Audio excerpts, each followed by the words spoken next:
facing global health crisis, unlike any in 75-year history of the United Nations. One that is spreading human suffering, infecting the global economy, and upending people's lives. A global recession, perhaps of record dimensions, is a near certainty. The International Labour Organization has just reported that workers around the world could lose as much as $3.4 trillion in income by the end of this year. Diante desse cenário pandêmico, surgiu a necessidade de se estudar, entender e compartilhar conhecimentos sobre as mudanças na seara trabalhista, uma das principais áreas jurídicas atingidas, e também uma área onde as pessoas que mais dependem dela financeiramente são, em grande parte, leigas em assuntos jurídicos. Assim, o projeto Direito e Pandemia, Desafios e Caminhos surgiu com o propósito de se estudar as inovações na legislação trabalhista e também a imersão tecnológica que foi, de certa forma, acelerada com a pandemia de coronavírus. Além dos colaboradores da área jurídica, graduandos e docentes, contamos também com a equipe tecnológica, e com isso buscamos a expansão da aprendizagem de ambos os grupos, ao conectar conhecimentos de áreas distintas, mas que se interligam. Para atingir nossos propósitos em momentos de distanciamento social, nossas ações estão sendo desenvolvidas de forma virtual. Toda a organização do projeto, como formação e objetivo das equipes, propósitos e metodologias, colaboradores palestrantes e colaboradores membros, estão disponíveis no nosso site. Como membros do projeto, fazemos reuniões e grupos de estudos virtuais para discutirmos alterações jurídicas e sociais que foram provocadas pela crise sanitária de Covid-19 e buscamos criar uma ponte com a sociedade sobre esses assuntos tão delicados, disponibilizando de forma clara e acessível conteúdos trabalhistas no nosso Instagram. Além de usar essa rede também para convidar a comunidade externa para participar dos nossos debates, com figuras essenciais nesse momento, para discutir e refletir sobre os principais impactos que a seara trabalhista está sofrendo e possivelmente sofrerá.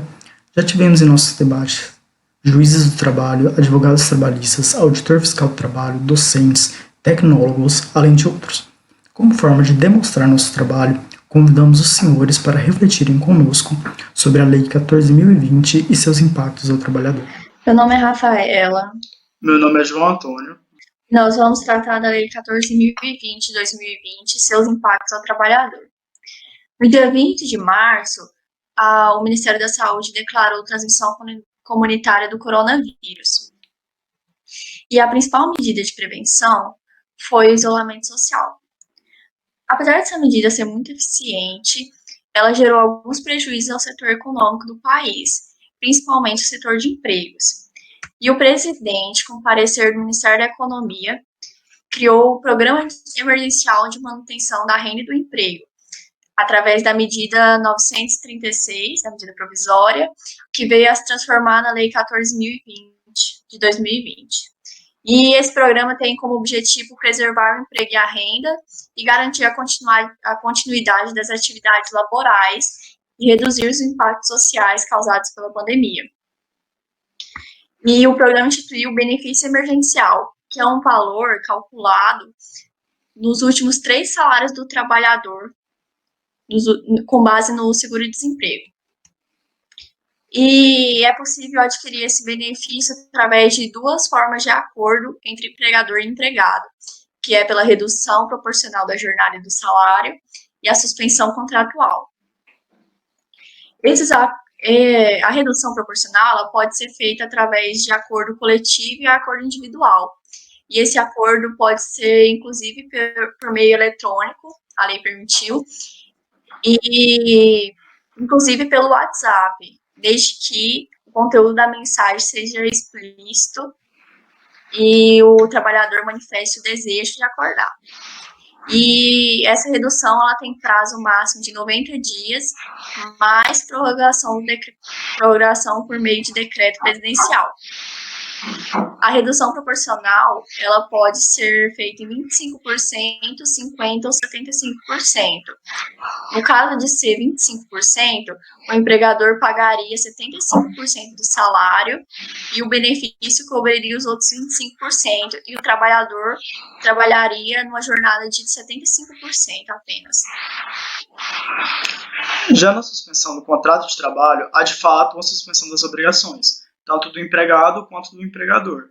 Ou seja, o empregado não trabalha e o empregador não paga.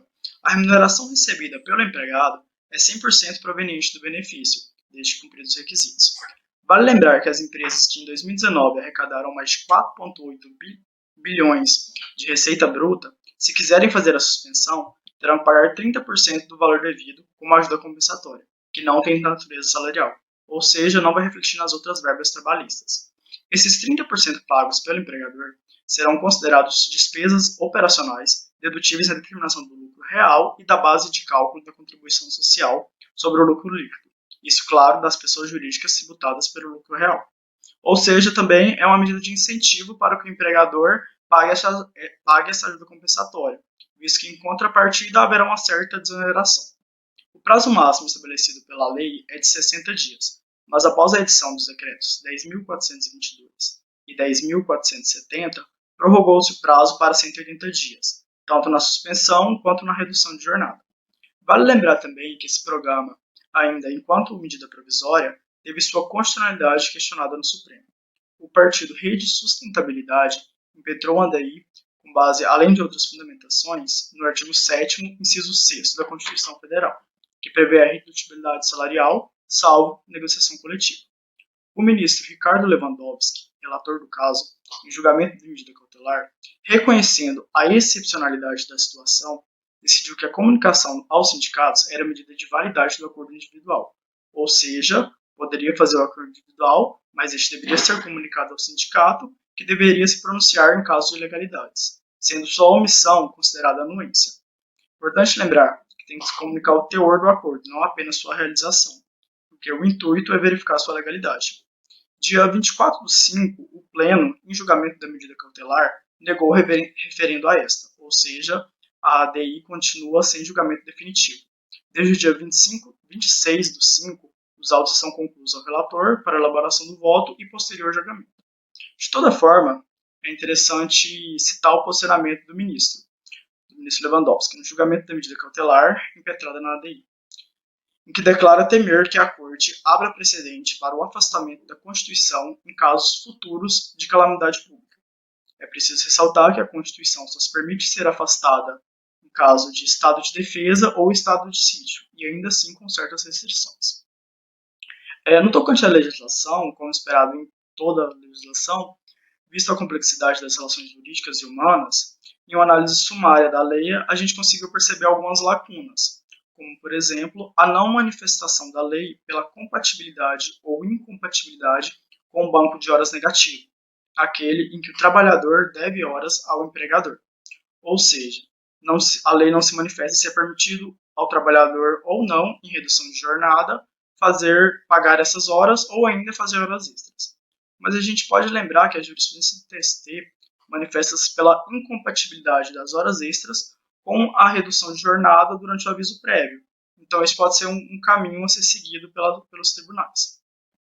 Diante do que a gente expôs aqui, cabe analisar os reflexos do programa, tanto a curto prazo quanto os reflexos a longo prazo.